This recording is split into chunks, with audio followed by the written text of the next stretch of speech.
EDR is very happy to have with us today Shri Y. Dilip, who's Director of ADE, which is the Aeronautical Development Establishment, and India's lead agency for developing cutting-edge unmanned aerial vehicles.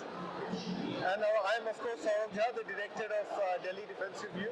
And without further ado, let's get into the thick of it. Please walk us through the three main rotary UAV, propeller-driven piston engine UAV programs you have. Yeah. Right. In terms of status, as in what status they are in, whether they are in developmental trials, whether they are at the user trial stage, whether they are now going to enter limited series production, as well as the improvements that you've made in them in the past few years, in terms of, say, new systems like traffic collision avoidance systems, reduction in weight, better propulsion. I understand. Right. So, ADE, is the center of excellence for unmanned aerial vehicles. Primarily, the focus in unmanned aerial vehicles has been for ISR applications all this while. So, right now we do have three variants of unmanned aerial vehicles. This is after we took a conscious decision to come out of the mini micro segment a few years back, because that's where now the industry partners, private, is showing more interest. And so we are now concentrating on military unmanned aerial vehicles, and we will have three variants. One is the short range unmanned aerial vehicle. We call that as Archer. Now, what you see is Archer is capable of, within the line of sight of 250 kilometers, this bird can carry mission sensors and can fly with a secure data links and can do reconnaissance operations. It has Aero IR payloads, and this also we have made it capable of carrying the weapons. So slowly the transition in the unmanned aerial vehicles from ISR to weapon roles we are moving now. So short range UAV is one of a product from us for ice track and weapon roles. So what weapons are you implementing on it? So right now, as you can see in the bird, we do have man-portable ATGMs. Okay. It can carry 4 of them and can go to 250 kilometers range, and that's the capability. In fact, because it's a completely indigenous bird, where all the systems, including the configuration, is with us, it's a bit of, we can actually adapt any other weapons to the bird. The source code is with you, interfaces are with you. Everything is indigenous, done with our industry partner. And I must mention here, this Archer today is with a DCPP partner. We do have Bharat Electronics as a partner, and we are now into the deliverable phase now. So it can basically deploy 4 DRDO developed MP-ATGMs, right? Yes. Okay. And just talk a bit about the challenges you faced in terms of strengthening the airframe, in terms of modifying the software for weapons carriage, as you said, moving from ISTAR to weaponization. I will talk about it, but before that, I must mention to you, why did we get the idea of actually converting? This was basically, initially to start with, it was a technology demonstrator for Rustum 2. It was called by the name Rustum 1. Now, after Rustum 2, Tapas has been successfully, now we have done the designer evaluation, all the engineering flight sorties, I would say. 2 seats performance has been completed now, and we are in the phase of certifying the bird and moving towards user evaluation trials with the users. When is that likely to happen? So that should happen subject to a consensus being drawn with the tri-services, where we have to demonstrate 30,000 feet altitude and 24 hours of endurance. Today we have successfully demonstrated 28,000 feet and 18 hours plus. So even to go to 30,000 feet altitude and increased endurance, we do have a plan of action in place today. That will take some time. So with the twin turbocharger Astro engine, we will be soon complying to the 30,000 feet. Just a ballpark figure. That will happen anytime by second week of March. Second week of March. We will be completing 30,000 feet, which is the I hope we are altitude. going to be there at Chitradurga. I will be there at Chitradurga. If you are all there, we'll meet and we'll see the Yeah. sortie for houses. So that is one phase of now when we successfully completed, that's when we moved the systems of Tapas onto the this Archer. What do you call it? Yeah, An Archer NG. Archer NG. Yeah. Archer NG is a different one. Yeah, no, just the Archer SRUV. Archer SRUV. Yeah. Archer SRUV, we moved the systems of Tapas. Yeah. And today, I must mention this to you, the unmanned aerial vehicles require ground operational systems for flying them. The advanced GCS systems, what we have built at ADE, can fly any of our UAVs. The same system is capable of flying any of the unmanned aerial vehicles. It can fly Archer, it can fly Tapas, it can fly Tapas variants, and also upcoming unmanned aerial vehicles. So how many units can it handle at a time? The GCS? It can actually, it has the capability. We have demonstrated that it can actually fly 2, but we are building the scalability feature in that now. You can fly 6 more of unmanned aerial vehicles from the same control center. So this already exists. There is nothing in the technology that we need to prove now. So, and then as we were through the development of Tapas, that's when we have the third unmanned aerial vehicle, which is the Tapas variant.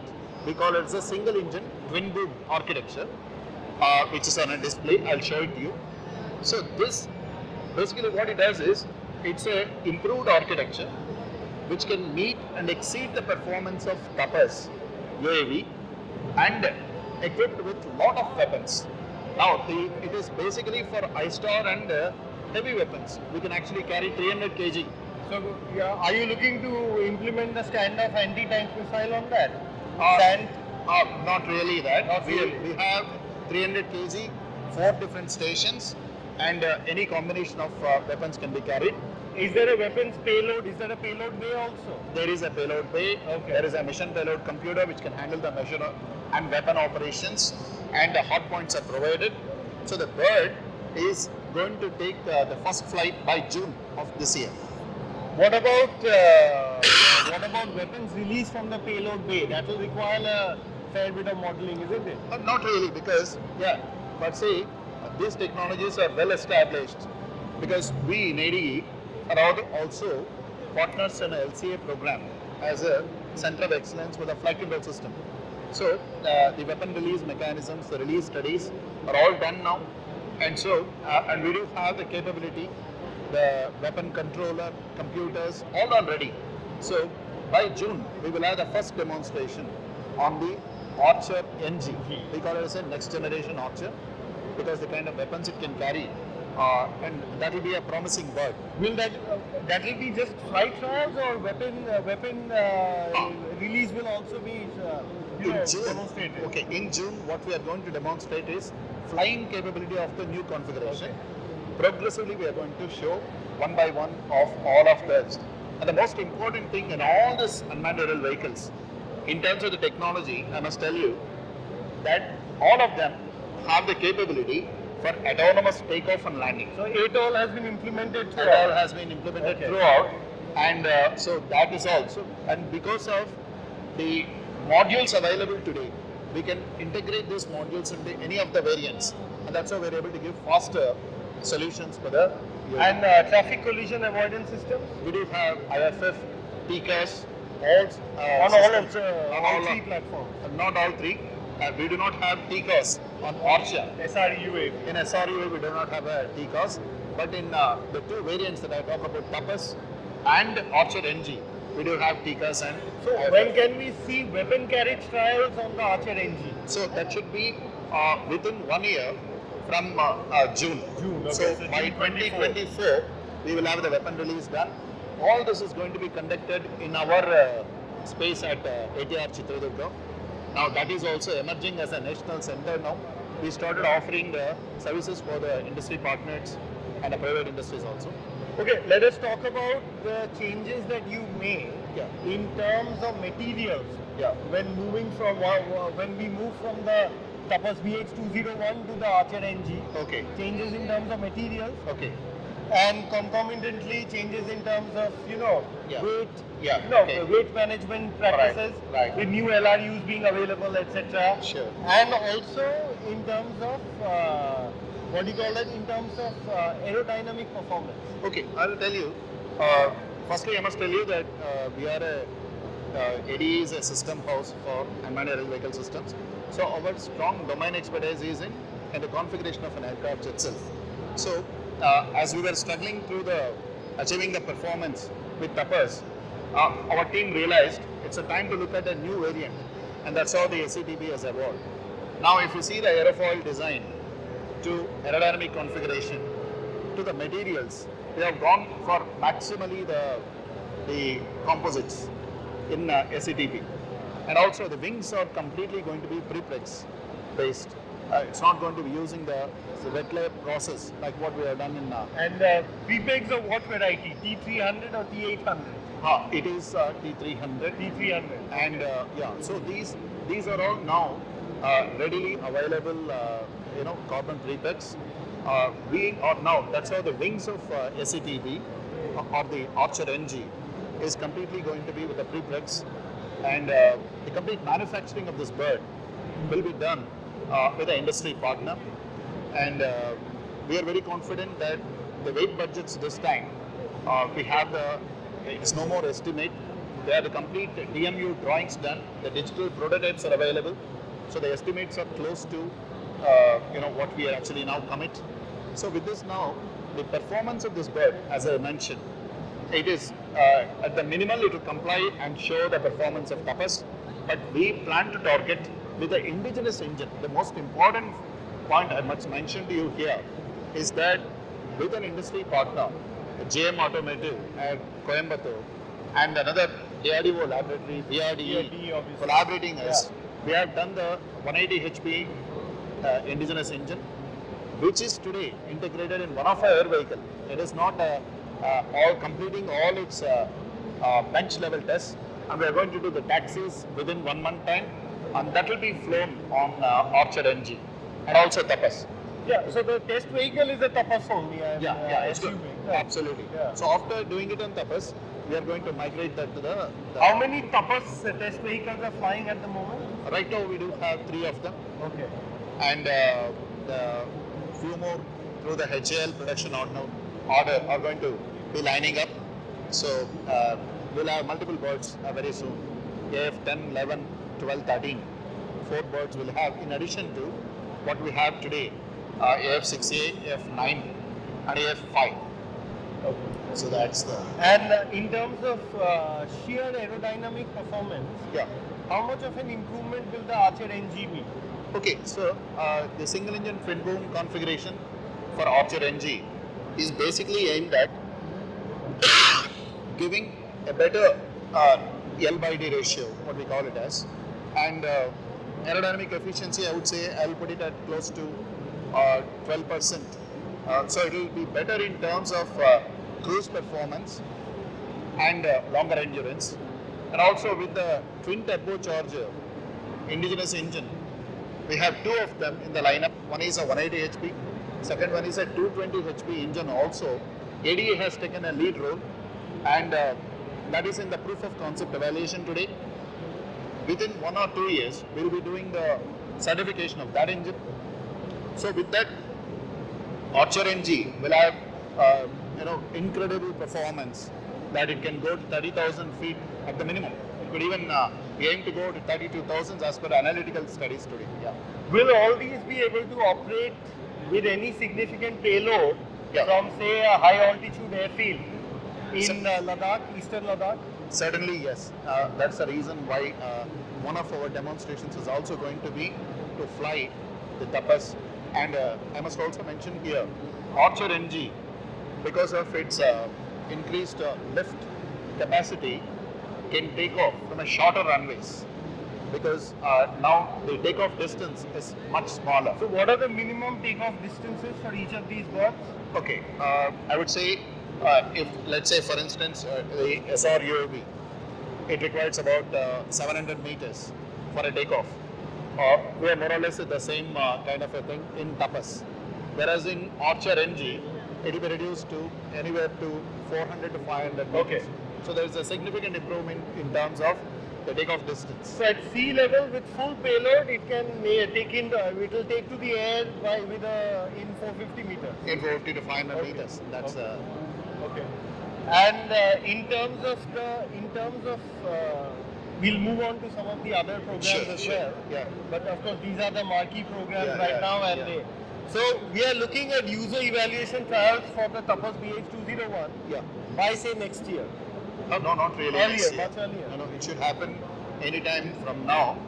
Only one little bit of a standoff is that we have to first of all show the compliance to the The altitude and max altitude endurance. and endurance requirements. Convince the user, take him on board with us, because that is a very genuine requirement from the user, and we are putting all out efforts. We have also try to convince them that even as it stands today, with what it can perform, it's a deliverable configuration and can offer a lot of places it can be readily used. So if the user convinces, comes on board, then we are actually going for the user evaluation. Okay. And and we've dealt with quite a bit. Just a few last things just for our people who do tune in. Yeah. So when we talk about say 250 kilometer, essentially line of sight, right? Right.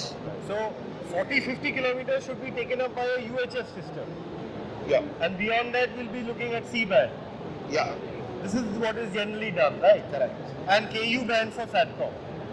Correct. For 1,000 kilometers, but obviously SRUAV won't be a. Will not have it's a too small will not have for a SATCOM. Correct. SATCOM. Correct. Okay. So, and all of these have the return to base Features. function. Absolutely. Yeah. Absolutely. Okay. Very safe. Any of the electrical systems failing, the moment firstly I must mention to you that this is completely dual redundant systems, which means it's a fail-safe architecture. Any one electrical failure of any of the systems is not going to jeopardize the safety or a mission. And it has got a return home feature where if any failure is sensed, the bird actually goes back to a pre-navigated path. From there it initiates an approach and comes on land safely in an identified airfield. One of the demonstrations that we have done in the recent time is that it can take off from any runway and land on any other runway without any support of any ground systems. The most important feature, no other UAV in the world has this kind of a feature. Okay. Where we have SBOS system, a space-based augmentation system, which can actually, with a Gagan augmentation to the satellite data, we can assure the landing accuracy is close to 1 meter to 2 meter, and this capability is built into this bird, and that's how it can take off from any runway and without the need for a ground operational systems on the other runway where it can land by just merely uploading the coordinates of the airfield in which you would like to land, you can land the bird safely. Subject to endurance and other obviously Absolutely. the standard disclaimers apply. Yeah, sure.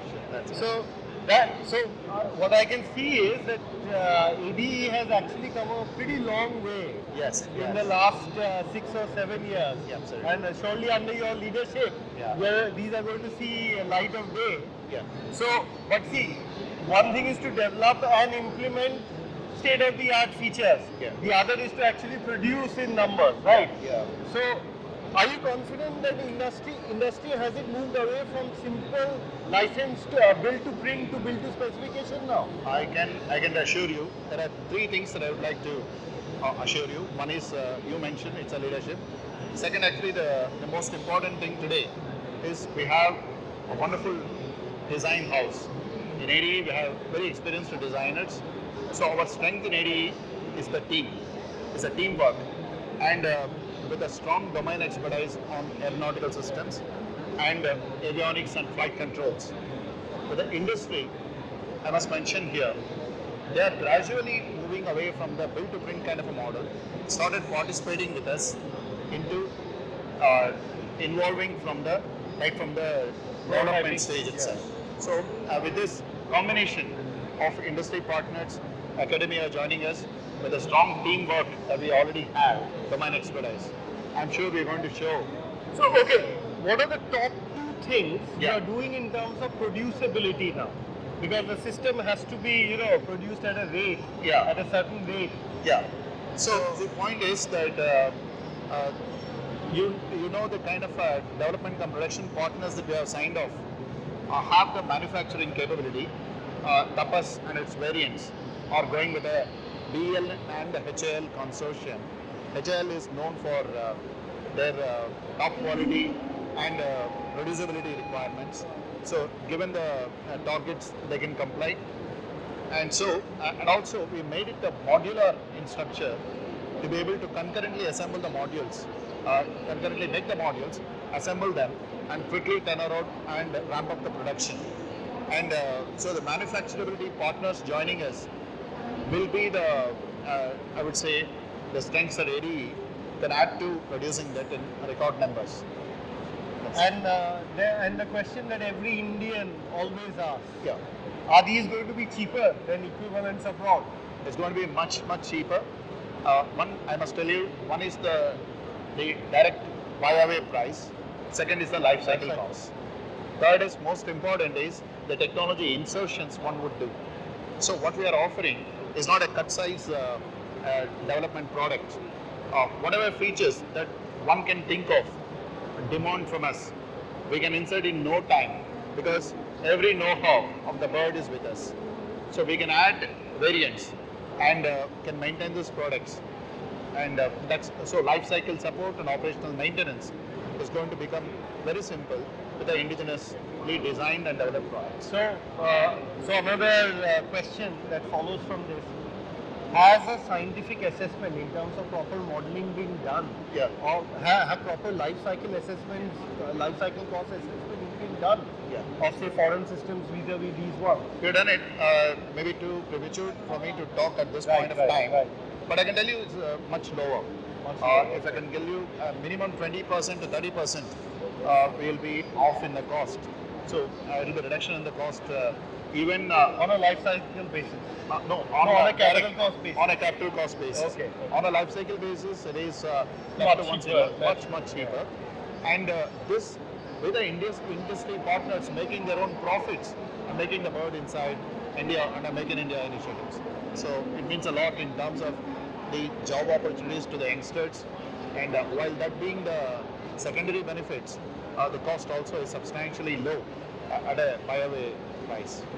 Okay. So let us move on to some of your more futuristic programs. Okay. Because we also have this ethos of wanting to bring young talent Yeah. into our military industrial sector. Right. Because that's how we are going to progress after all. Yeah. And they are always keen to hear about Yeah. futuristic programs. Yeah. So let us talk about the Swift demonstrator. Uh, Right. Whatever you are willing to, we can keep that off camera if you want. Okay, no, I do not want to talk about any bird by name, but I can mention to you that the futuristic unmanned fighter aircrafts, we have FAA program. FAFA. Yeah. There are few things which we are doing, which are highly futuristic. I cannot really mention to you, but the prime focus is to make these drones completely stealthier for a very long endurance. One is the high altitude long endurance drones are capable of weaponization, and also how to keep the RCS signatures as low as it can be. So these are the prime areas that have made a significant contributions in the recent times, and that will unroll itself in time to come. Will your HAL configuration be powered by a turbofan engine? Yes. So today we do have two different configurations of the HAL, and we are in negotiations with Hindustan Aeronautics Limited, and soon signing off an MOU for the HAL development as a joint development activity, and it will be powered by a turboprop engine. It's about 1000 HP class. Turboprop engine, Turboprop. not a turbofan. Not turbofan. Not a turboprop. turboprop engine. Yes. Right. Okay. Will be powered by a turboprop engine of the 1000 HP class. So, and the configurations you are talking about, are they all the same pusher configuration? One of them looks similar to what you see in the Reaper MQ9, and Sure. second one is much similar to the single engine twin boom configuration, which is like a Archer NG, but with an improved aerofoil design. Okay. So we do have two different variants. We study the pros and cons of both the configurations and take one candidate as a final law. And let us now talk about flying wing unmanned aircraft, because that is also your purview. Yeah. So that is a very, although it's the lineage is very old of the flying wing platform, but it is ultimately not so easy to master in terms of control law. Not really. I would only want to tell you that the autonomous flying wing bird, what Aero has developed, we have landed in Chitradurga. We have actually to showcase the capabilities in terms of autonomous takeoff and landing of a high-speed unmanned aerial vehicle, being able to do the touchdown at with precision, and also without any support of the ground radars. The very first bird that we built, the complete autonomously, we could take off, do the waypoint navigation, and touchdown and land on at the designated point. So this is a critical technology, and the other technologies required for are also in the anvil. We will not. We are yet to actually go into in a program mode for any other programs that you are mentioning. But future is going to be completely stealthier configurations, flying wing maybe, and that we are all gearing up in terms of the critical technology readiness levels, mastering in all this, so that anytime there is a need, we can actually ramp up the program and deliver. Okay.